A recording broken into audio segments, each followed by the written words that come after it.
College में यश ने पहली बार उस लड़की को देखा। लड़की बुर्खे में थी। सिर्फ उसकी खूबसूरत आँखें को ही देखा था। उसकी आँखें बहुत खूबसूरत थी। यश हर रोज़ उस लड़की को घंटों देखता रहता और फिर उस लड़की के पीछे पीछे दूर तक चला जाता था। उसे उस लड़की से बेइंतहा मोहब्बत हो गई थी। यश के दोस्त उसका ऐसा बदला रूप देखकर टेंशन में रहता था। कहता था, यार कब तक तुम सिर्फ उस लड़की का पीछा करते रहोगे? जाके उसे अपने दिल की बात बोल क्यों नहीं देते? यश कहता था, कहीं उसने मना कर दिया तो बाद में सोचेंगे ना यार, अभी जाके उसे बोल दो। देखो वो आ रही है, जा बोल दे उसे अपने दिल की बात। यश उस लड़की के सामने जाकर कहते हैं कि मैं आपसे कुछ कहना चाहता हूँ लड़की, पर मैं किसी लड़के से बात नहीं करती। यश फिर पूछता है, क्यों? बस नहीं करती तो नहीं करती, ये कहते हुए वहाँ से चली जाती है। दूसरे दिन यश फिर उसके सामने जाके फिर अपने दिल की बात बोलना चाहते हैं। फिर वो लड़की अनसुना करके वहाँ से फिर चली जाती है। यश उसके सामने जाके कहते हैं कि मैं 2 महीनों से आपका पीछा कर रहा हूँ, तुमने कभी इस बात को नोटिस नहीं किए हैं। लड़की फिर कहती है, तुमने मुझे अभी देखा कहाँ? सिर्फ मेरी आंखें ही तो देखी है।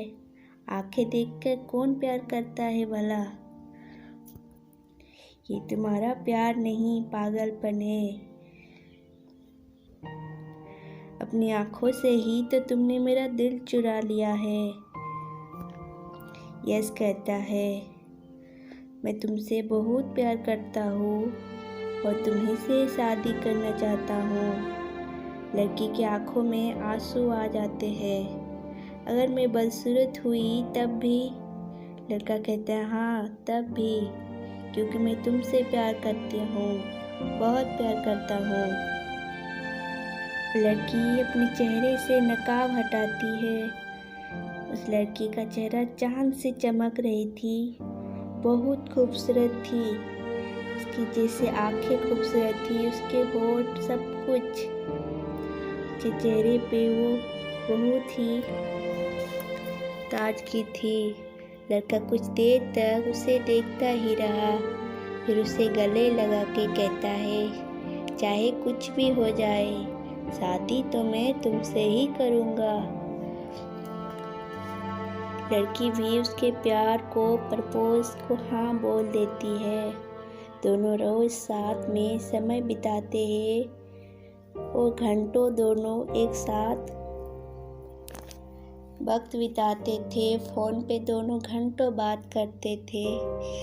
एक रोज़ यश ने उस लड़की से कहा कि मैं तुम्हें अपनी माँ से मिलाना चाहता हूँ, वो तुम्हें देख के बहुत खुश होगी।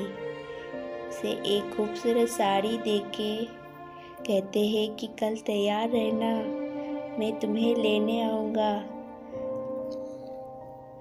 अगले दिन लड़की साड़ी पहन के सज संवर के खड़ी रहती है।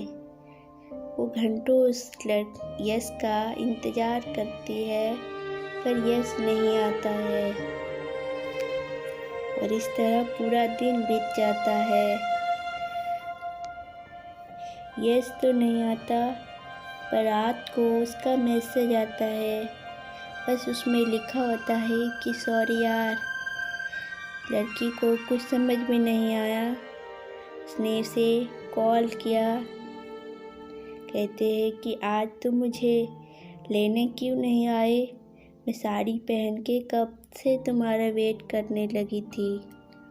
यार मैं तुमसे पहले माफ़ी मांगना चाहता हूँ। आज मैंने माँ को जब तुम्हारे बारे में बताया तो उसे जब तुम्हारे मुस्लिम होने के बारे में पता चला तो उसने इस शादी के लिए साफ इनकार कर दिए। मैंने माँ को मनाने का बहुत कोशिश की, पर वो नहीं मान रही है। वो कहती है कि अगर मैं तुमसे शादी करूँ तो वो जहर खा लेगी। मेरे लाख समझाने के बाद भी वो ना मानी। मेरा इस दुनिया में मेरी माँ के अलावा और कोई नहीं है। मेरी वजह से अगर उन्हें कुछ हो गया तो मैं खुद को कभी माफ़ नहीं कर पाऊँगा। लड़की रोते हुए कहती है, इट्स ओके। दोनों फ़ोन पे 2 घंटे तक सिर्फ रोए जा रहे थे। अब हम लोग नहीं मिलेंगे, मैं तुमसे नाराज़ नहीं हूँ। लड़की कहती है, तुम्हारा प्यार तो सच्चा था और माँ से भी मैं नाराज़ नहीं हूँ। मुझसे ज़्यादा उसका हक है तुम पे। साथ नहीं रहे तो क्या हुआ, मैं तुम्हारे दिल में और तुम मेरे दिल में हमेशा रहोगे। उन दोनों की वो आखिरी कॉल पे बात हुई। आखिरी बार दोनों बात किए और सिर्फ रोए जा रहे थे। बात ऐसा लग रहा था कि उन दोनों की ना कभी बातें ख़त्म होगी और ना उसके आंसू। उस दिन के बाद दोनों ना कभी मिले और ना फ़ोन पे बात किए।